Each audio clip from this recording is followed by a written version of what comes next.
नमस्कार, आपण बघता आहात महान्यूज 7 करिता मी नंदिनी बर्वे. वळूया आजच्या महत्त्वपूर्ण बातम्यांकडे. शेवगाव तालुक्याच्या बालम टाकळी श्रीकृष्ण जन्माष्टमी निमित्त अखंड हरिनाम सप्ताहाला 100 वर्ष पूर्ण झाल्याने 9 ऑगस्ट ते 16 ऑगस्ट पर्यंत शताब्दी सोहळा जोग महाराज संस्थान आखेगाव महंत श्रीराम महाराज झिंजुरके यांच्या नेतृत्वाखाली चालू असून या शताब्दी सोहळ्याच्या कार्यक्रमासाठी दररोज किमान 10,000 पर्यंत भाविकांची मोठी गर्दी वाढत आहे. सोहळा हा फडकरी पद्धतीने चालू असून महंत झिंजुरके महाराज यांनी बालम टाकळीसह तालुक्यात किमान 500 तरुण ताडकरी तयार केल्याने फडकरी कीर्तनात ताडकरी उभे असतात. फडकरी पद्धतीने अभंग व चाली असल्याने भाविक कीर्तनात मंत्रमुग्ध होत आहेत. या शताब्दी महोत्सवाच्या कार्यक्रमांमध्ये शेवटचे 2 दिवस किमान 20,000 पर्यंत भाविकांची गर्दी होणार असल्याचे ग्रामस्थांनी सांगितले आहे. ग्रामस्थांनी नियोजन चांगल्या पद्धतीने चालवले पण आहे. रामकृष्ण हरी.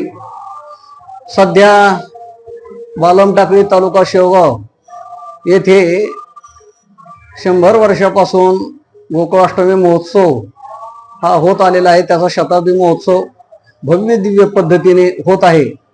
या उत्सवातील महत्वाचं आकर्षण जर काय असेल तर ते फडकरी पद्धतीचं कीर्तन, की जे अनेक लोकांनी फोनद्वारे किंवा प्रत्यक्ष भेटून सांगितलं की ही पद्धत अत्यंत आम्हाला आवडली. कीर्तन म्हणजे हे देवाच्या प्रसन्नतेकरता प्राप्तीकरता समाज प्रबोधना करताच आहे.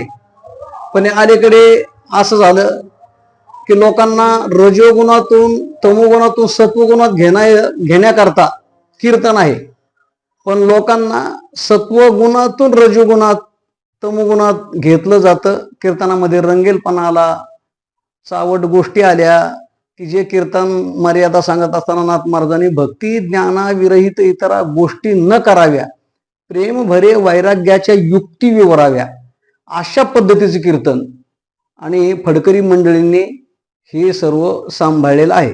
फडकरी मंडळी ज्ञानाच्या दृष्टीने थोडीशी कमी असतील, पण भावना जे आहेत, संत वाङ्मय जे आहे, जे संतांचे शब्द जे आहेत त्याच्याशी आपण प्रामाणिक राहून आणि कीर्तनामध्ये मग ते भजन रामकृष्ण हरी भजन शांतपणे व्हावं.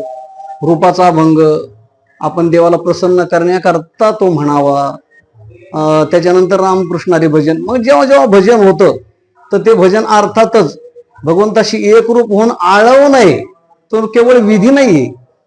ज्या ज्या रचना केलेल्या आहेत की कोणता अभंग झाल्यानंतर कोणतं भजन, कोणता अभंग झाल्यानंतर कोणतं भजन, विठ्ठल भजन कधी, विठ्ठल रुक्मिणी भजन कधी, ज्ञानेश्वर माऊली भजन कधी, मग कीर्तनात समारोप कसा व्हावा. आता इथं आपण पाहतोय आरतीला सर्व समाज थांबतो का, त्या ठिकाणी ज्या ठिकाणी कथा कीर्तन आहे त्या ठिकाणी पांडुरंग परमात्मा येतो, मग त्याला निरोप कसा द्यायचा, आरती करून. ही फडकरी मंडळीची पद्धत आहे. जेवढे टाळकरी असतील तेवढे कीर्तनकाराच्या मागे असे 3 बाजून उभे राहायचे, दुतर्फा मृदंगाचा बाज, अशा पद्धतीने एकदम भावविभोर होऊन सात्विक चाली त्याच्यामध्ये आळवायच्या, सात्विक चाली म्हणायच्या. आणि आपल्या परिसरामध्ये आता तसं शेवगाव परिसरामध्ये वरच्या भागात आहे, पण इकडं पूर्व भागामध्ये प्रथमच असल्या कारणाने अनेकांना त्याचं आकर्षण हे झालेलं आहे. आता सध्या गाथा भजन चालू आहे, अगदी तीच पद्धती की ते गाथेची मांडणी कसं, मृदंग कुठं असावा आणि चाली कशा म्हणायच्या, शुद्ध सात्विक एकदम मध्यम स्वरूपाच्या चाली म्हणायच्या. लय करणं कर्कश किरकळ असं वरडायचं नाही. तर काही चाली अशा आहेत की भावविभोर होऊन शांत प्रमाणामध्ये त्याची आळवण करायची, की जसं आपण भगवान परमात्म्याशी बोलतो, एकरूप होतो.